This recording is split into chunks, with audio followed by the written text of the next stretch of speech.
What's going on? They're on the 18th hole right now, and I just need Tyrrell Hatton to double bogey, and I'll win me another Fantasy Golf World Championship ticket. It wouldn't even be this big of a sweat if that asshole quit rolling in monster putts, but here we are. So I'm going to be watching the 18th hole while I record this, so if you see me getting tilted as balls, you'll know why. I think I'm pretty sure I got second place wrapped up, so I'll get $4,000. And you'll be like, man, that's good. You won $4,000. I didn't win $4,000. I won $2,000, and I don't want $4,000, motherfather. I want a motherfather ticket. I'm trying to get 3. What's up, new guy? I'm the Degenerate 75. I'm a high limit. No, I don't do that anymore. I'm a PGA DFS content creator who is here to help you get better at playing PGA DFS by helping you to stop stepping on your own dick, give you a little bit of strategy, and teach you how to play the game. And I'm not going to give you a single fucking pick. So if that sounds cool, you should come check out the schedule. I do the course preview video every Monday. I do the final word in PGA DFS for week-long strategy, aka kicking the nuts on Wednesday. And of course, you're here for the Showdown Hoedown, which we do every Friday and Saturday night. You can count on me. Shit, I did it when I was in fucking Las Vegas. You think I won't do it when I'm sitting at home tilting balls over that little fucking hunchback Tyrrell Hatton taking all my tickets? Of course I will. Hey, if you want to know 4 guys who are really good at round 4 scoring, or if you want to hear some pick'ems that I have, wait around till the end. You can tell I just ate a little flimmy. Sorry, guys. I have to get it out. You got to be first to market, brother. And don't forget the big 1-year anniversary is coming up. The PGA Championship will be my 1 year ago stream that I started this channel. I'll be giving away lots of money because guy in the back, what do we always say? Okay, with that we say that too, but we were looking for not a fucking poor. That's what we are. Okay, cool. Hey, cut sweats, man. You want to see something cool? You go over here to your dashboard, and like if you ever want to know if you have it, you can just go over here to your simulations, and you see I played in the 2020 today. And a minute ago, this was saying that now I have a 100% chance of cashing. Only a 5% chance of winning. Just need one Hatton double and we're going to win. But a little bit ago, this was around 40% until Hatton started fucking rolling everything in, a little cock gobbler. But you know what? We're going to double it, and I'll be right back in those streets tomorrow because I told you guys yesterday to check out satellites. You think I'm going to tell you to do something and not do it myself? Went and played a little bit. I wanted the ticket, though. Let's talk about how the course played today. I won't lie to you. I've been out golfing. For the first 8 holes today, I thought I was going to have my best round ever, but they call me, just like Siwoo started out today, they call us Icarus. We just flew a little too close to the sun. All right, things we want to know. Hole by hole, how did the course play today? Played a full stroke under par. The easiest the course has played today. And that might be because they got all the slapdicks out of there who bring down the scoring average. More interesting than that is the scoring average this afternoon has been a full shot better, but you got to remember, take that with a grain of salt. Most of the good players are in that afternoon wave. I don't know how much that had to do with the conditions because those conditions were pretty ripe for scoring from about 10 to 2. Now, Wyndham Clark, he's a different story, right? If you don't know this, Wyndham in Gaelic means God among men. A lot of people don't know that. I don't know. I just made that shit up. Here's a Hatton from the bunker, by the way. I'm watching him right now. Oh, he's hitting sand. Do something stupid. Get in the water. I don't know. He just, wait, it didn't go anywhere? Did he fucking, oh shit, he clipped the bunker. Went like 10 yards in front of him. Let's go, you little hunchback. Melt the fuck down. Sorry. I want a ticket. I want 3. I had a goal to get 3 tickets. I'm after him. Hey, don't forget, Best Ball is coming up. It is back. They're doing a second Albatross over there at Underdog. It's going to be cool. I'm telling you, I'll have all the tools you need. I'll make a video for it this week, probably Tuesday. Be looking out for that. I did it for the first round, and now we have all those strategies. We'll implement them again, and there's a huge edge because people are like, I think I'm going to take this guy in the 3rd round. Hey, dipshit, he's not even qualified for the tournament. All right, let's look at weather. They're in Quail Hollow. If you don't know that by now on Sunday, where the fuck have you been? But looking at tomorrow, it looks like it's going to be a little breezy, and it looks like it's going to be breezy all day. So I think you are going to see a higher scoring average tomorrow. I'd be very, very, very surprised if this course plays under par tomorrow. You know they're going to have Sunday flags, which traditionally means that they're going to tuck them. I got to assume they're going to put them out in 2s. So by the time the leaders are out there, the greens will be a little chewed up, blah, blah, blah, right? And so and now you actually have to deal with some gust. I mean, 17-mile-an-hour gust with 12-mile-an-hour sustained all day. That ain't nothing, Bob. That ain't nothing. So I think that gives, you got to factor that in when making your decision. Guys, those position points are probably going to matter a little bit more whenever you're going to have tougher scoring conditions, right? Because there's going to be fewer birdies out there. The fewer birdies they are, maybe this is a time that you start with 3 guys in the top 10 or 4 guys in the top 10. Whatever your normal number is, maybe add 1 guy to that and 1 less chaser, right? Because I don't think you're going to see a lot of guys going -6, -7, or I think -26 is what Wyndham Clark's at today. So I think that you got to use that. Now, as far as there being a weather edge, it looks like it's going to be pretty sustained all day, and the better players are going to be playing in the afternoon. So I'm basically just going to be playing the ownership game. I'm going to be playing the fuck it attitude game, guys that are going to be charging, and I'm going to get a lot of those guys that are in the second range. Oh, he had a perfect shot. Sorry, I'm still watching Hatton here, just wanting a meltdown. All right, Hatton, we just need 1 3-putt. He'll have that for par. We just need a 3-putt. One time, you little leprechaun bitch. All right, sorry. All right, let's talk about contest tomorrow. Going over here to the lobby. I glanced at them earlier. Not great. Again, DraftKings. Thanks for nothing, dicks. But at least when the big $25 tomorrow, which, by the way, don't notice, they bumped it up to 25 instead of 20, so you're paying an extra premium. It's only 25% to first, which is my absolute cutoff that I'll play in, which then makes the prizes a lot better. At least 7th tomorrow is $1,500 as opposed to, what was it yesterday, like $500? Get the fuck out of here. So I don't love it, but it is playable. It is playable. I'll, I might toss a couple in there because you don't have a lot of other great options. I love the 555 tomorrow. I might just play in that. I got a free ticket I need to burn. You can see 20% to first. I love when they do 20% to first because it makes it a really nice payout structure after that. So, if you want to play $500 tomorrow, you might be better tossing one in this. The $200 single entry, only $15,000. I mean, I wish it was just a little bit more. Just bump that up to 20, and I'd be pretty okay with that. They dropped the $100 single entry back down. Not sure what the fuck that's about. The big $5 that everybody loves, at least they got it back up to $5,000 for first. But notice that is, what is that? 22% of all of the money going to first place. Don't love that. I like that because it's typically more flat. And of course, my baby is back, and they bumped it up to $20,000. So I would say playing this, the $10 18 max, $2,000 up top. That's only 10%. You know I love that. So the contests are better tomorrow, but they're not as good as they should be for round 4 with all these studs. Once again, DraftKings, whenever it's all filled up by 11 o'clock tonight, I'm going to tweet some fucking venom shit at them just saying, quit being huge pussies, you huge pussies. Okay. By the way, I have a good relationship with DraftKings. Okay. You know why I chase these tickets? Because DraftKings does it right on these fucking tickets. Speaking of which, if you want to go play in some satellites, oh shit, they got a 920 up tomorrow. You know my ass going to be in that bad boy. Yeah, I'll be in that one for sure. But there's some good satellites up, man. There's a really good time to chase satellites, but please hear me on this. Chasing those Fantasy Golf World Championship tickets is a fucking cesspool of trying, like, if you're trying to do bankroll management and preserve your money, do not be playing in for these. Okay, this is if you have a lot of money or you've hit something big and you want to chase some big tickets. That's when you do satellites, right? If you think that, oh, this is a sustainable way to use my money, no, it's not. You burn through money real fast going for these Fantasy Golf World Championship tickets.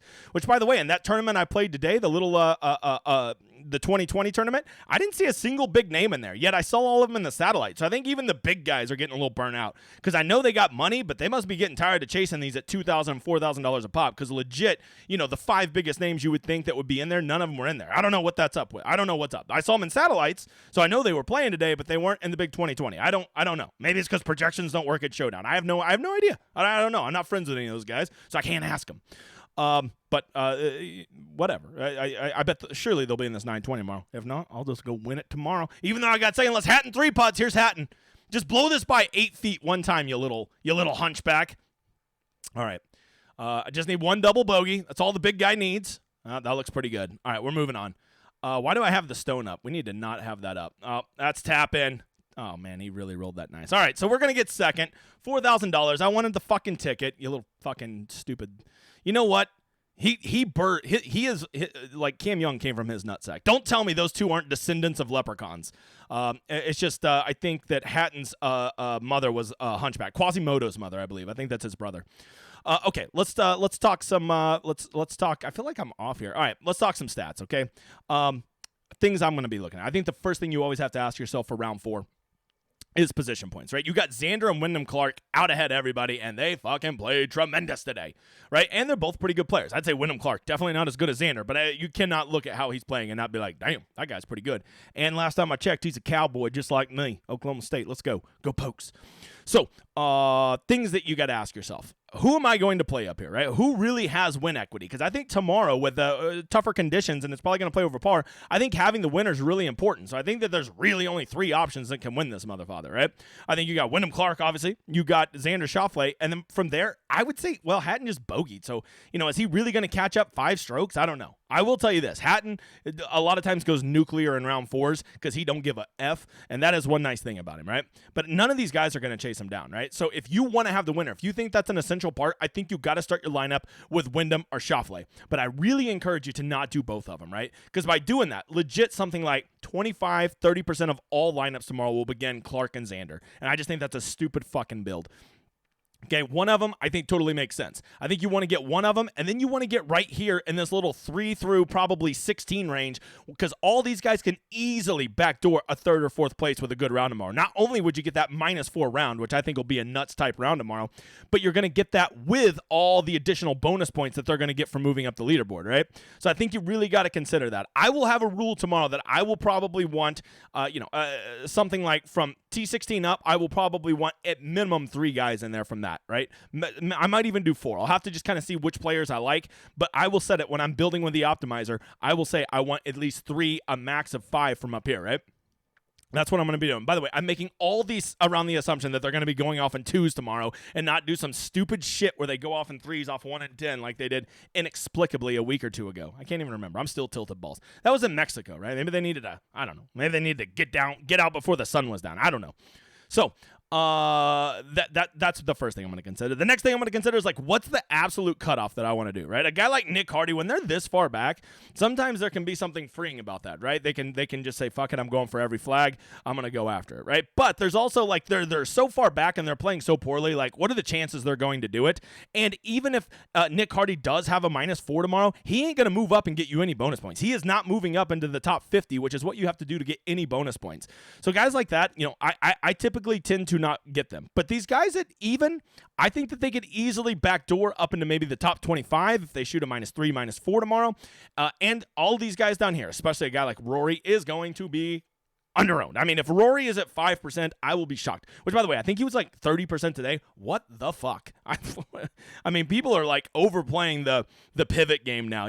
Now you just pivot when everybody pivots, and you're going to be back on the pivot. Fucking that blew my mind. So I think you got to find that number, right? For me, I think even is about as low as I'm going to want to go. If you want to play a complete flyer, you see something and, you say, well, Cam Davis can go nuclear. I agree. He is a nuclear hot player. But, like he's going to, even if he hits that ceiling round, he's not going to backdoor you any points. You basically are just relying on his birdies, eagles, streaks, stuff like that, right?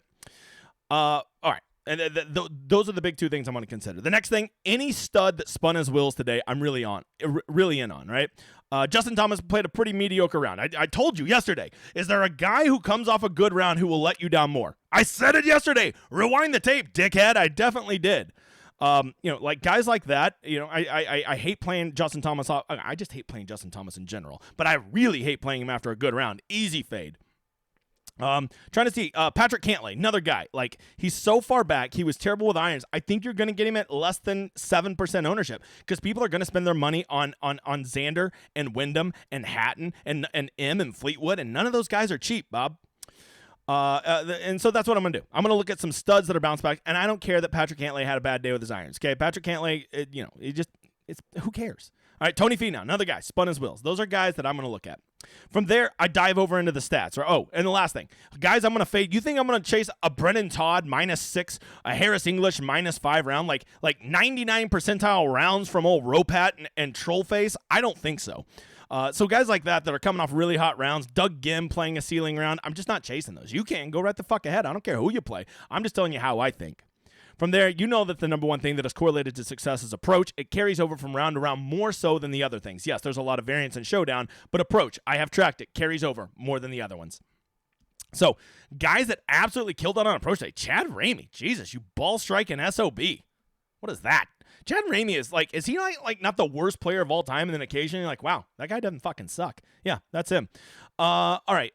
From there, let's see. Of course, Wyndham Clark killed it. Tom Kim ball struck the hell out of it today. He might be a sneaky one. Dude, I played rookie. You could have won me a ticket if you didn't. If he would have started playing before the back nine, we would have cashed that bitch because I think I lost that ticket by what, like 0.2 or something like that. Head mash. I just get so unlucky. I hate people that say that shit. I get plenty lucky. Let's see here. Ted Lasso belief. Okay. Let's see here. Anybody else that didn't have a great... Ooh, Dylan Wu. Gotta like them irons. Tony Finau, irons. Telling you, I mean, the guy putts like an asshole. Let's face it.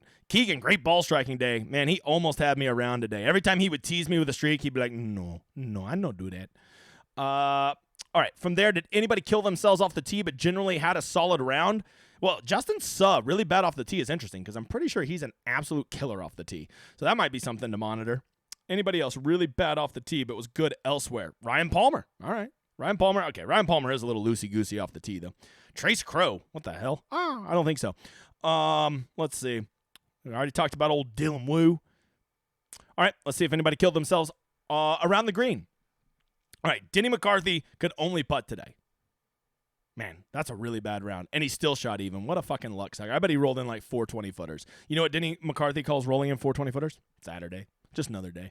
Okay. Siwoo. Man, I had Siwoo today. Oh, God. He was like, he got on a heater, and then he said, hey, you need a streak really bad to win this ticket. And I said, yes, I do, Siwoo. He said, watch this. And he went and got a streak. Problem was, it was a bogey streak, which on my Discord, we call the Rory. When you get 3 bogeys in a row, we call that a Rory streak.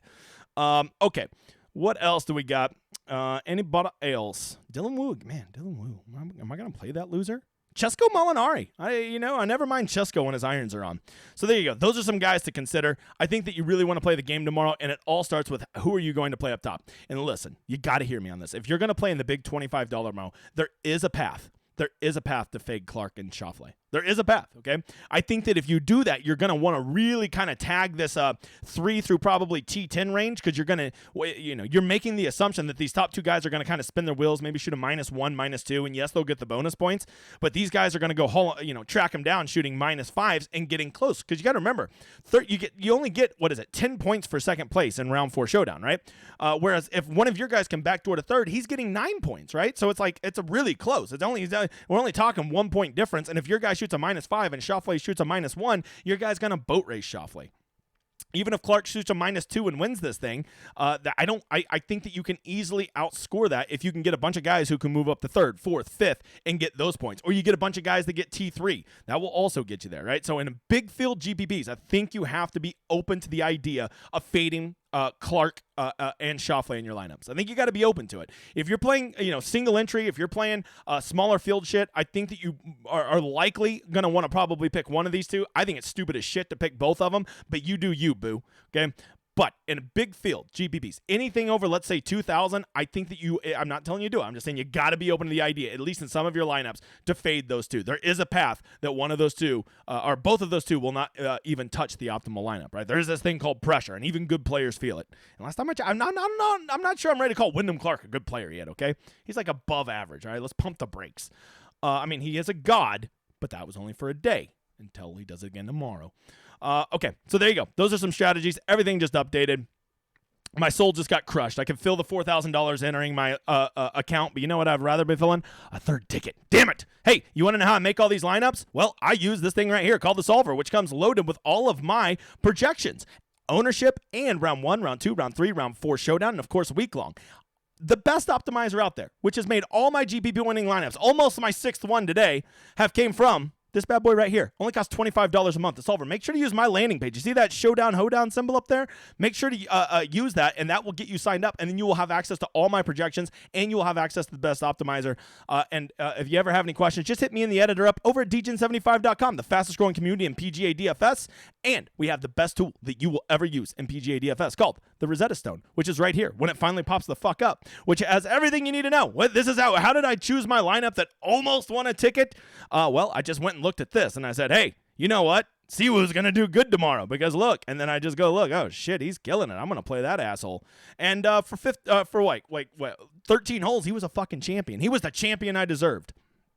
So if you're interested in that, come check out the website. And of course, oh shit, shut the fuck up me. Make sure to like and subscribe. It really helps. Me and the editor need it. We actually got our first sponsorship offer. It was not Topo Chico, so I told him to fuck off. You can't buy me. Okay, I mean, if you throw enough money, you can buy me, but it wasn't one I wanted. All right, round 4 scores that you might like. Here you go. Sahith Tagala, Corey Connors, Ropat, and short putter Mark Hubbard. All right, there you go. Some guys that I'm going to be playing tomorrow at Pick'em. I am definitely going to be looking for guys who are coming off of hot rounds, and I am going to be playing the over on their strokes, okay? Specifically, if they're not like a super elite like Xander, right? I just think that there's going to be a lot of bogeys out there tomorrow. The wind's going to be blowing. The course is going to be tough. They're going to put the pins in tough spots, so I will be playing the over on strokes. Yes, there'll be some holes where these guys will get their birdies, 3 or 4 birdies, but I would be taking the over on bogeys, and I'd be taking the over on strokes all day because there's going to be a lot of squares on that card tomorrow. That's how I'm going to play it. The less good the player is, the better. Okay. From there, what else do I have? I don't even know what that is. Oh, those are things I don't need to show you. I think that's it. Don't forget to come check out the schedule. We'll see you soon. I appreciate all of you that have been here. I'm sorry I couldn't win you a ticket. Terrell Hatton's a leprechaun SOB. We'll see you Monday for the course preview. In the meantime, let's check out this outro.